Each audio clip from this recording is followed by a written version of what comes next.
एक तो मैं थैंक यू कहना चाहूँगी मिस्टर अतुल को और मिस्टर बजाज को कि इन्होंने एक ऐसा एनजीओ जो है इनका ऑर्गेनाइजेशन नमस्ते इंडिया जो चला रहे हैं। दूसरी चीज़ Mr Edward, welcome to him and his wife Cynthia to India. And बातों को इसलिए भी सुन रही थी, आप लोगों को पता है थोड़ी पॉलिटिकली मैं इनकरेक्ट ज़्यादा होती हूँ, पॉलिटिकली करेक्ट बहुत कम होती हूँ, मगर जो सबसे अच्छी बात मुझे लगी मैंने वही अभी एडवर्ड को वेलकम करते हुए यही बोला।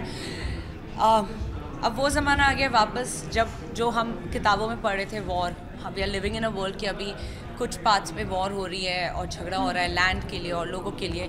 और ये बहुत अच्छी बात है कि हिंदुस्तान और अमेरिका मिल रहे हैं और जहाँ पे लोग बात कर रहे हैं हम वॉल्स बनाएंगे संबंध तोड़ने की, वहाँ पे हिंदुस्तान और अमेरिका एक साथ जुड़े हैं, हाथ मिला के रिलेशन बना रहे हैं और आगे ले जाना चाह रहे हैं रिलेशन को। It's all about culture and unity. So I am really happy कि एक जिसे बोलते हैं ना make building bridges, that's what we are doing. We are not building walls and people who know they understand the pun intended that we are not building walls, we are building bridges. And I am really glad कि अब हिंदुस्तान एक दूसरे कदम पे आगे बढ़ रहा है। जी। War की अगर हम बात करें तो हम देख रहे हैं कि आप प्रेजेंट टाइम में बहुत सारे ऐसे प्रॉब्लम्स, ऐसे कंट्रीज़ को क्या कहना चाहेंगे जो एक दूसरे ऐसी कंट्रीज़ के पास ये न्यूज़ ही नहीं जाएगी, आपसे पूछ के क्या फ़ायदा होगा, मत पूछिए। इंडो अमेरिका का जो कोलैबोरेशन है तो most of the art and culture, उसके बारे में क्या कहना चाहिए? ये आर्ट, कल्चर, स्पोर्ट्स, एजुकेशन हर चीज़ को मिला के है। देखिए जब आप रिलेशन बिल्ड करते हैं तो आप चाहते हैं कि हर कोई एक साथ चले, बस एक जने का फ़ायदा नहीं हो सकता।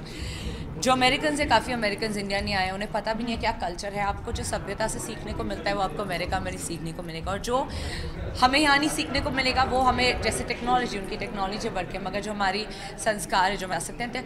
इनफैक्ट आर्यभट्ट, एक्चुअली हम टेक्नोलॉजी बात करें, आर्यभट्ट वॉज इंडियन, तो हमने जो शून्य का जो हमने इन्वेंट किया है वो किसी ने नहीं किया पूरी दुनिया में। तो I think it's a very good collaboration. And जैसे मैंने बोला दुनिया आगे बढ़ रही है और इट्स ऑलवेज बेटर, अगर आप जैसे बोलते हैं ना, अगर आप जल्दी आगे जाना चाहते हैं तो आप अकेले चलिए, और अगर आप दूर आगे जाना चाहते हैं तो आप लोगों के साथ चलिए। बहुत सारी यूएस की अमेरिका कंपनी, की अगर बात करें तो क्या क्या पसंद करती है अमेरिका में? ऐसी कौन कौन सी चीज़ें हैं जो आप बहुत ज़्यादा लाइक करती हैं? अमेरिका में जो बहुत ज़्यादा लाइक करती हूँ, खाना बहुत अच्छा है वहाँ का, एजुकेशन बहुत अच्छी है, बट मेरी ज़्यादातर यहाँ पर हुई है या फिर यूके में, अमेरिका में नहीं हुई। बट अमेरिका का आई थिंक लोग बहुत अच्छे हैं अमेरिका में, जो भी एटलीस्ट मुझे इनकाउंटर हुआ है। जो हम काफ़ी लोगों को जो गए नहीं है उन्हें मिसकंसेप्शन भी है, रेसिज्म है, वो नहीं है। मैं बचपन में गई थी, मैं अभी गई थी, वो इशू नहीं है। तो at least people are warm.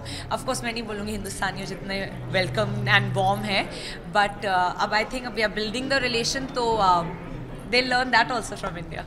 Ma'am बहुत सारी कंपनी है अमेरिका के जो इंडिया के मूवीज़ को बूस्टअप करे आगे लेके, जैसे पैरामाउंट जो अब एक्चुअली हिंदुस्तान भी अपनी फिल्म्स काफ़ी वहाँ पे लेके जा रहा है, तो अच्छी बात यह है। एक तो एंड ऑनेस्टली हॉलीवुड के बाद अगर आप देखें, इट्स बॉलीवुड ओनली जो लोग जानते हैं, किसी और चीज़ को वो जानते नहीं है। मैं भी कितनी बार जाती हूँ कहीं पे और लोग मुझे बोलते हो आप कहाँ से हो, आप यूरोपियन लगते हो, साउथ अमेरिकन, देन मैं बोलती हूँ इंडियन एंड मैं बॉलीवुड एक्ट्रेस हूँ, तो बोलते हो माय गॉड बॉलीवुड सबको पता है। तो अच्छी बात है, बस हॉलीवुड यहाँ पे नहीं आ रहा, बॉलीवुड भी वहाँ जा रहा है।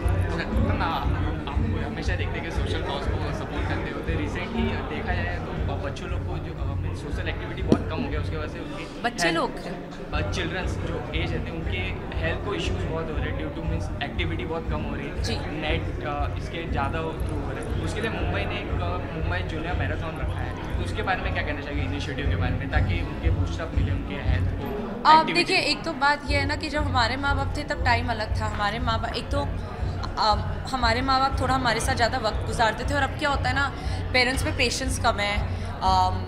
या तो दोनों हस्बैंड वाइफ काम कर रहे तो आई अंडरस्टैंड। अब फैमिलीज छोटी होने लगी है, पेशेंस भी कम होने लगी है, तो क्या होता है बच्चे को डिस्ट्रैक्ट करने के लिए मोबाइल पकड़ा देते हैं, आईपैड पकड़ा देते हैं कि बच्चा थोड़ा अपना ध्यान वहाँ रहेगा। टीवी, हमारे टाइम पे क्या होता था, अच्छा अभी 3 घंटा बाहर खेल कर आना है तो खेल कर आना है, होमवर्क करना है तो करना है, तो वो फिजिकल एक्टिविटी एक रहती थी। अब बच्चों को कुछ उसके अलावा कंप्यूटर, वीडियो गेम्स, उसके अलावा मेरे खुद कजन्स, उन्हें कुछ पता ही नहीं। मेरा अभी तक यह है कि मैं घर पे बैठे बैठे थक जाती हूँ, तो मैं दिन में चाहे अगर मैं जिस दिन कोई शूट या इवेंट कुछ नहीं होता तो 2 बार वर्कआउट कर लूँ, कुछ तो आप फिजिकली एक स्पोर्ट्स करो।